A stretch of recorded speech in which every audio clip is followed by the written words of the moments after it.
Kita berlanjut ke informasi selanjutnya, Saudara. Hajatan pernikahan dengan sajian hiburan orkes dangdut digelar di Desa Banjar Tabulu, Kecamatan Camplong, Kabupaten Sampang, Madura. Padahal saat ini pemerintah diketahui tengah menjalankan aturan pemberlakuan pembatasan kegiatan masyarakat atau PPKM level 4 untuk menekan angka penularan COVID-19. Sebelum acara digelar, Satuan Tugas atau Satgas COVID Kecamatan Camplong diketahui sudah memberikan larangan. Namun acara itu tetap digelar, bahkan melalui video yang beredar di media sosial, acara tersebut berjalan meriah dengan jumlah penonton yang cukup banyak dan sekali terdapat sebuah petasan. Untuk mengetahui bagaimana update terkininya telah tersambung bersama saya di sebelah sana wartawan Tribun Madura, ada Hanggara Pratama. Halo Hanggara. Halo, Nila. Hanggara, langkah Satgas COVID-19 Kabupaten Sampang sendiri terhadap adanya penyelenggaraan hajatan manten dan juga orkes ini seperti apa update terkininya? Siap.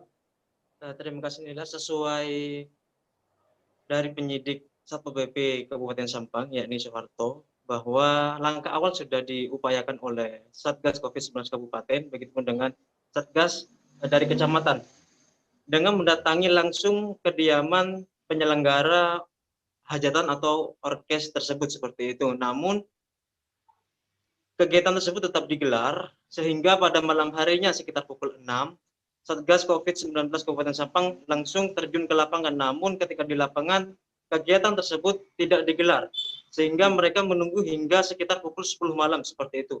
Dan ketika Satgas meninggalkan lokasi, ternyata pihak penyelenggara langsung memulai orkes tersebut. Dan diketahui bahwa orkes digelar mulai dari sekitar pukul 11 sampai dini hari seperti itu.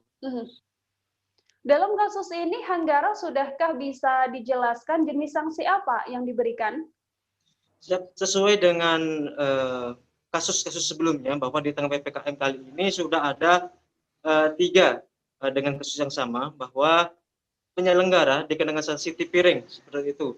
Dan sesuai pantauan di lapangan bahwa tadi pagi si penyelenggara telah digiring oleh Satgas COVID-19 ke Pengadilan Negeri Sampang untuk menjalankan tipiring, dan penyelenggara atas nama Muhammad Saleh dikenakan denda senilai 8 juta rupiah dengan ketentuan jika tidak membayar denda tersebut akan menjalankan pidana selama 1 bulan lamanya seperti itu.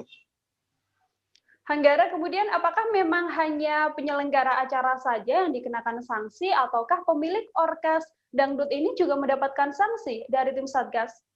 Oke Nila, dan untuk diketahui bahwa pantauan di lokasi tidak hanya penyelenggara hajatan manten ataupun orkes, melainkan pemilik orkes, begitupun dengan para biduan yang bernyanyi pada saat itu juga dikenakan sanksi. Dan setelah putusan dari Pengadilan Negeri Kabupaten Sampang bahwa untuk pemilik orkes divonis sanksi denda sebesar 4 juta dengan ketentuan jika tidak membayar akan menjalani hukuman sekitar 15 hari penjara seperti itu. Sedangkan untuk biduan sekitar ada 6 orang dikenakan sanksi 1 juta rupiah dengan ketentuan jika tidak membayar akan menjalani hukuman 1 pekan lamanya seperti itu. Dan untuk diketahui bahwa hal yang menarik terjadi di Pengadilan Negeri Sampang bahwa salah satu biduan yang bernama Wilda tidak terima atas vonis yang dilayangkan oleh Pengadilan Negeri Sampang, sebab dia hanya memenuhi undangan sehingga dia meminta untuk denda dibayar oleh penyelenggara. Namun hal itu diterangkan oleh pengadilan, oleh hukum ketua, dan pada saat itu juga Winda menerima soal vonis yang diberikan oleh hukum ketua Pengadilan Negeri Sampang seperti itu. Baik.